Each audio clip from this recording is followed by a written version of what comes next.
Looking here inside the ballroom at the Anaheim Convention Center in Anaheim, California, we are looking at this because President Obama, the 44th President of the United States, is scheduled to walk out to that lectern in just about 15 minutes' time. He's going to address Democrats in California. He is there stumping for 7 candidates for Congress. His first speech of the midterm election cycle. He delivered a speech yesterday in Illinois, directly attacking the current president of the United States and some of his policies. Again, he's expected to stump for 7 congressional candidates in California. That speech slated to begin in 15 minutes' time. We're going to bring it to you live right here on MSNBC. Well, more than 400 migrant children are still separated from their parents in the United States, and a new rule proposed by the Department of Homeland Security and the Department of Health and Human Services would allow the U.S. government to keep migrant kids in detention indefinitely. Just a reminder here, it's been more than a month since a court ordered the president's administration to reunite the families it tore apart systematically as part of its so-called zero-tolerance policy.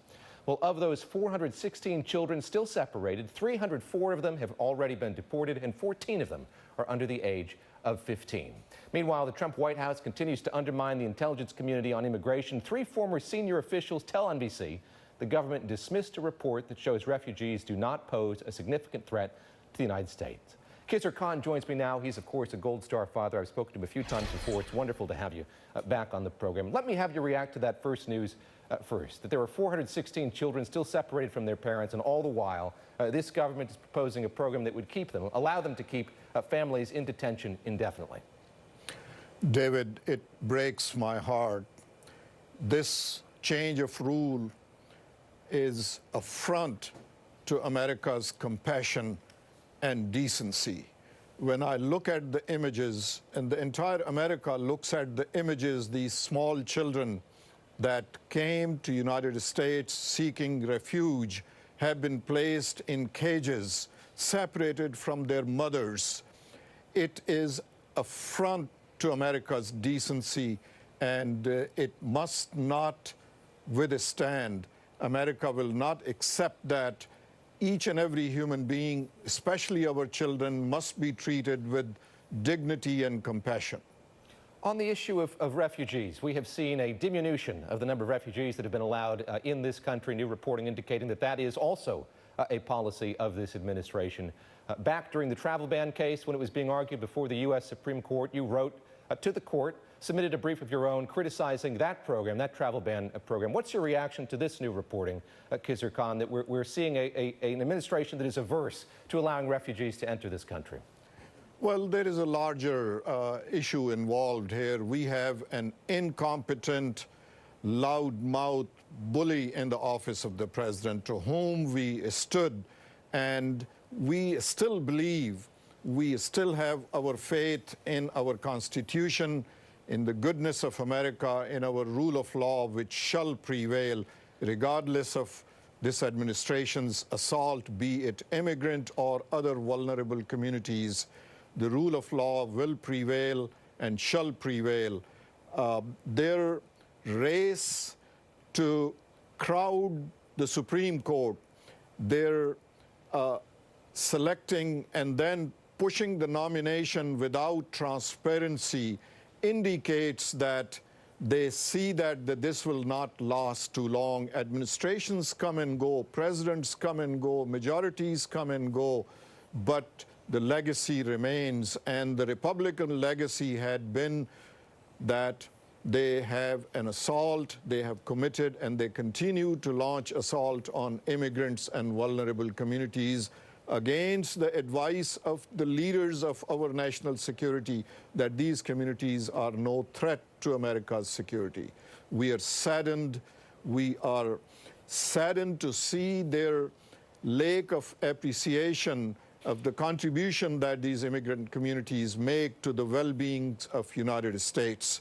And it shall not last too long. We are hopeful that come 6th of November, the first step to stop this craziness, this illegal, illogical assault on the American values, American compassion, American Constitution, American rule of law will be stopped.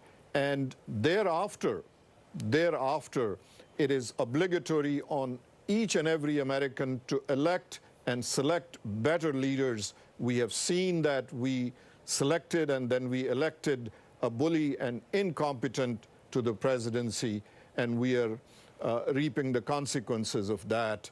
But I am hopeful. I still have faith in my nation. I still have faith in my Constitution. I still have faith in the goodness of America and the rule of law of America, regardless of the party that claims to be the party of family values is standing aside, is standing on the sidelines, waiting for administration to launch assault on the families of these vulnerable communities. I want to go back to 2016 when you delivered that landmark speech at the Democratic National Convention. Your frustration, your outrage was palpable, but there was also, as I heard it, a tinge of optimism there in saying that you would give your copy of the Constitution to then candidate Donald Trump.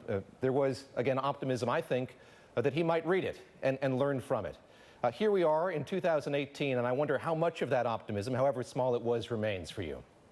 I am disappointed.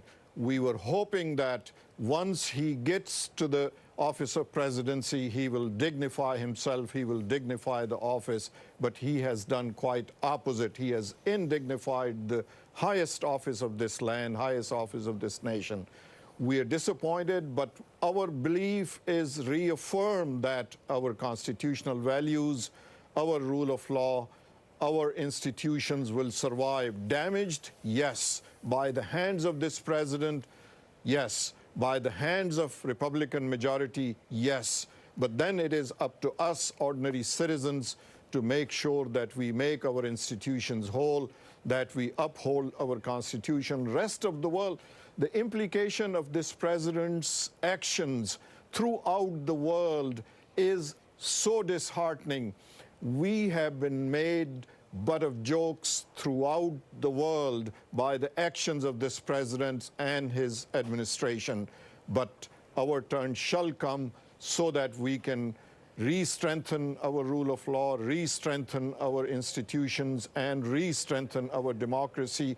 There is one thing that is so evident, and that is that most corrupt authoritarian leaders of the world have same modus operandi. They operate on two basic things. They do not like free press.